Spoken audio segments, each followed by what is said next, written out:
Hi guys, Sci-Fi Recapped here. Today I am going to explain the show called A Series of Unfortunate Events. Spoilers ahead, watch out and stay safe. The movie revolves around the three Baudelaire children Violet, Klaus and Sunny. Violet is the eldest child and she has a real knack for inventing and building unusual devices, while Klaus is the middle child and the only boy. He likes wearing glasses to make himself look more intelligent than Violet. Last but not least is Sunny, who makes up for her lack of communication skills with the size and sharpness of her 4 teeth. They lived in an enormous mansion in the heart of the city until their parents perished in a fire that also destroyed their massive home. The authorities spent months on research to find the precise cause of the Baudelaire fire, but without success. The Baudelaire children were devastated, but their parents left behind an enormous fortune and a mysterious object that rings a very faint bell. Violet will inherit the Baudelaire estate when she comes of age. Until then, they will be placed under a proper guardian as decided by the executor of the Baudelaire estate, Mr. Poe, and bankers at Multuary Money Management. After a lot of deliberation, Mr. Poe and others choose a man named Count Olaf as the guardian of the Baudelaire children. Count Olaf is said to be the closest living relative of the family, but the children don't ever recall meeting him. Count Olaf is a self-proclaimed actor and lives in a dark and dilapidated mansion. It quickly becomes clear that he is after the children's massive inheritance. Klaus doesn't like Olaf from the get-go, especially the tattoo on his ankle, but Violet convinces him to compromise. Olaf talks rudely to them and makes them prepare dinner for his shady theater friends. Meanwhile, it is revealed that Mr. and Mrs. Baudelaire are not dead after all, and they are in Peru. Olaf forces Violet to play the role of his wife in his play and tricks her into marrying her in front of Mr. Poe and others. However, Violet reveals that the marriage is not legal because she didn't sign the marriage certificate with her right hand. Exposed and afraid of getting arrested, Olaf and his accomplices run away. It is revealed that Olaf wasn't the closest living relative. In fact, he wasn't related to the Baudelaire family at all. Mr. Poe apologizes to the children for the mix-up and sends them to Dr. Montgomery, a longtime friend of Mr. and Mrs. Baudelaire. Enraged, Olaf kills Montgomery's assistant Gustav for assisting Mr. Poe in safely transporting the children.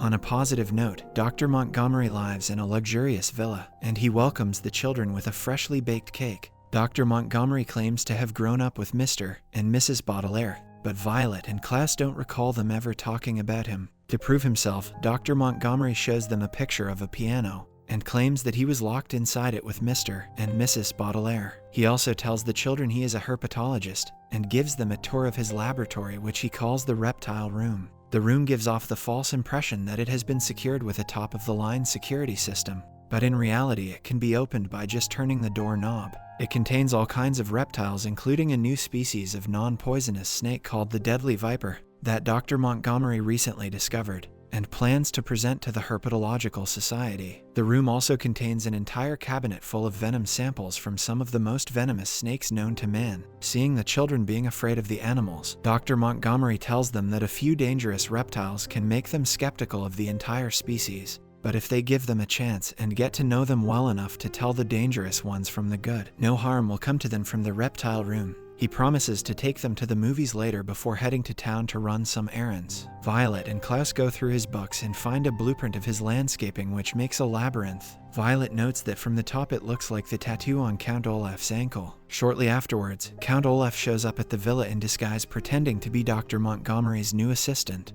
Violet and Klaus take no time identifying him and try to lock him out, but he forces his way into the house with a knife. Olaf also confirms Dr. Montgomery's claims about the picture on the wall, revealing that he took the picture himself. He eventually corners the children, but Dr. Montgomery's cuckoo clock startles him, giving the children time to lock themselves in the reptile room. Soon, Dr. Montgomery arrives, but to the children's dismay, Olaf manages to trick him into believing that he's there to take the role of his new assistant. After sending Olaf to his room, Dr. Montgomery reveals he's well aware that Olaf's an imposter and convinces them to play along and feign ignorance. When alone, Klaus suggests calling the authorities, but Montgomery turns down the idea as Olaf and his henchmen could easily overpower them before the cops can show up. Keeping up the ruse, Dr. Montgomery invites Olaf to the movies so they could keep an eye on him and plan their next step.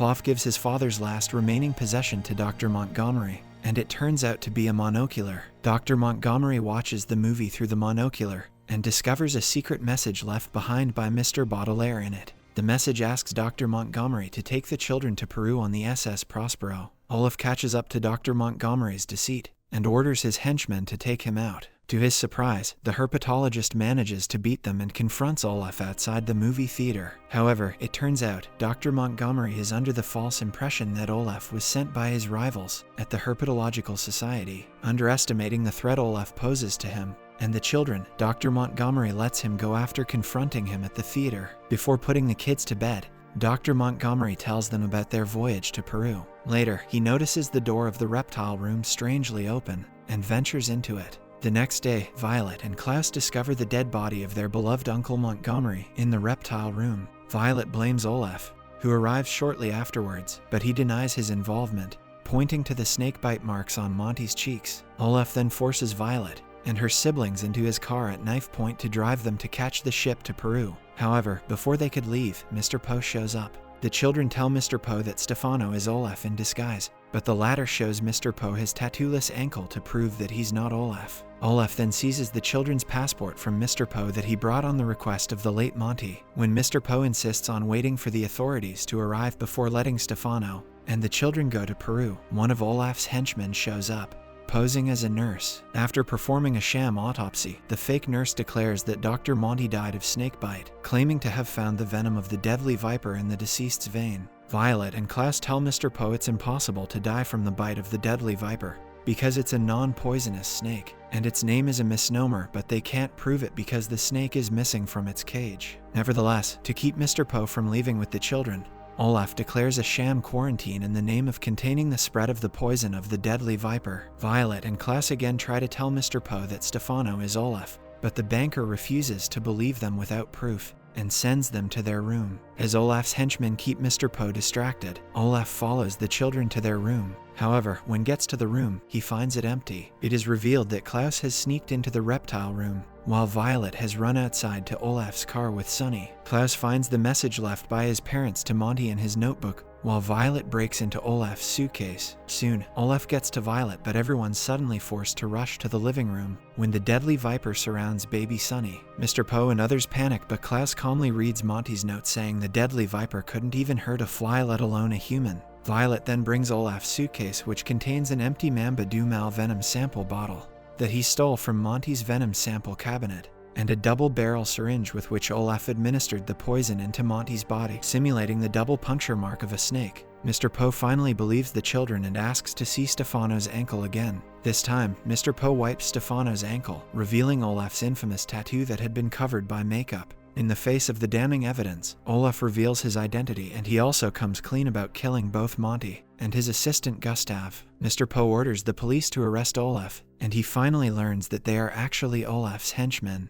Olaf and his thugs seemingly have the upper hand until the late Monty's reptiles unite and attack them. Afraid for their lives, Olaf and his goons run into the labyrinth. However, refusing to let them get away, Klaus and Violet closely follow them while Mr. Poe calls the police. The children almost corner Olaf, but he manages to escape using a secret exit. Upset, Klaus finally shows Violet the message their parents left for Monty and laments not getting to ask their uncle about it. He also reveals that Olaf stole the monocular using which Monty decoded Mr. and Mrs. Baudelaire's message. Next, it is revealed that the statue in the center of the labyrinth is actually Mr. Poe's assistant Jacqueline. She apologizes for failing to help Monty and promises the children to bring Olaf to justice. Seeing a similar monocular as Monty in her possession, the children figure out that she knows what's going on around them and bombard her with questions about Peru. Jacqueline says Peru has been compromised and tells them to find their fierce and formidable Aunt Josephine instead, saying she can keep them safe and tell them everything they need to know. Jacqueline then goes after Olaf while the children return back to Mr. Poe